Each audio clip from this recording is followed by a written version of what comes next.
গল্প ছিল না যে এরিন আমি পুরো ভিডিওটা ঠিক করেছিল, কিন্তু এক জায়গায় তোমার 10 সেকেন্ড বেশি দিয়েছিল, তার লাগে স্ট্রাইক মারি দিল। কেন বলো তো? জয় শ্রী মহাকাল, তোমরা সবাই কেমন আছো?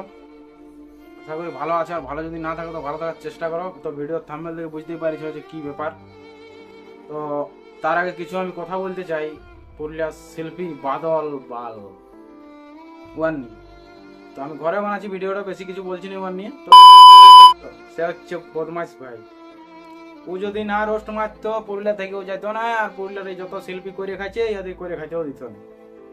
বাদল পাড়ায় এমন একটা পজিশন নিয়ে নিয়েছিল পুরুলিয়ায়। তো আর বেশি কিছু বলছি না, চলো বদমাস ভাইয়ের মুখে শোনো কিসের জন্য কি হয়েছে। ওই যে আমার চ্যানেলটা স্ট্রাইক পড়ে আছে, তো বড় ভাই সবাইকে গল্পটা বলে দিয়েছি যে দেখো স্ট্রাইক আমার আগে দুটো ছিল, সেগুলো অটোমেটিক বাদল পাল মারিয়েছিল, ওয়ার চ্যানেল থেকে স্ট্রাইকগুলো এসেছিল, তো ওই দুটো ছিল, কোনো চাপ ছিল না। দিয়ে ভাইয়া কি হলো যে আমি মাথাতে আমার একটা গল্প ছিল না যে এরিন আমি পুরো ভিডিওটা ঠিক করেছিল, কিন্তু এক জায়গায় তোমার 10 সেকেন্ড বেশি দিয়েছিল, তার লাগে স্ট্রাইক মারি দিল। কেন বলো তো?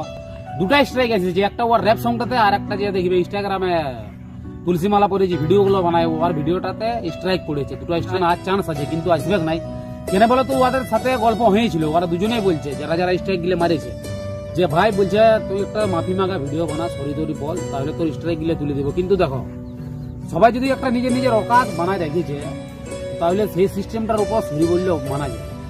আর বিশেষ করে যে স্ট্রাইক গিলে মারেছে একজন হচ্ছে নাচনি, তো একটা নাচনি যদি একটা ইউটিউবারকে সরি বলা করে, তাহলে তো মান সম্মান থাকবে না। সেই লাগে ভাইয়া চ্যানেল উড়ে যায়, কোনো ব্যাপারটা দুসরা চ্যানেল খুলে দিব ওদেরকে ভাইয়া।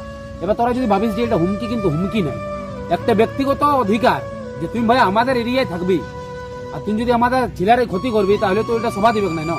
আর গল্প হচ্ছে যে স্যাড সঙ্গের রাজা এইসব বলা হয়েছে, তো স্যাড সঙ্গের রাজা তুই কোনোদিন যখন পুরুলিয়া জেলাতে স্যাড সঙ্গ আসে, তখন স্যাড সঙ্গে তুই মানে ধার পাশে পুরুলিয়া ছিলিস নাই। আর গল্প হলে আমাদের পুরুলিয়ার পাবলিক আলাদা আছে, সবাই সাপোর্ট আছে, সবাইকে মন থেকে ভালোবাসা থাকলো। সবাই ভালো থাকো, সুস্থ থাকো। চ্যানেল দুবারা বানাবো, কবে বানাবো সেটা বলবো নাই, যেদিন বানাবো সেদিন সবাইকে বলে দিব যে ভাইয়া অমুক দিনই চ্যানেল বানাচ্ছি। কিছু আসার পর তারপর নতুন একটা রোস্টিং চ্যানেল খুলবো, সেটাতে বুঝতে পারা যাবে যে পেছনে আমার লাগিয়েছে, তার পেছনে ভাইয়া এমন লাগবো যে তখন ভাবতে পারবি না তুই আমার চ্যানেল উড়ানছি, আমি তোকে উড়াবো, মানে পার্সোনাল মরাবো নাই, কিন্তু তোর ওইসব লাইনের কাজ বন্ধ হয়ে যাবে। তো তোমরা সবাই নিজের মুখেই শুনলে কথাটা যে বদমাস ভাই কি বলছে। তো এটা করাটা ঠিক হয় নাই শৈলেন্দ্র। আমি শৈলেন্দ্র ভাইকেও বলছি যে তুই যখন অন্য একটা জায়গার লাইসে তুই পুরুলিয়ায় জগতে একটা তুই কাজ করছিস, তখন তোকে এইভাবে মানে আর কি পুরুলিয়ারই একটা যে আর কি রাইটার বটে, যেহেতু রাইটিং করে, গান যেহেতু লেখে, ওর বহুত গান লেখা বদমাস ভাই, ভালো ভালো গান, স্যাড সং।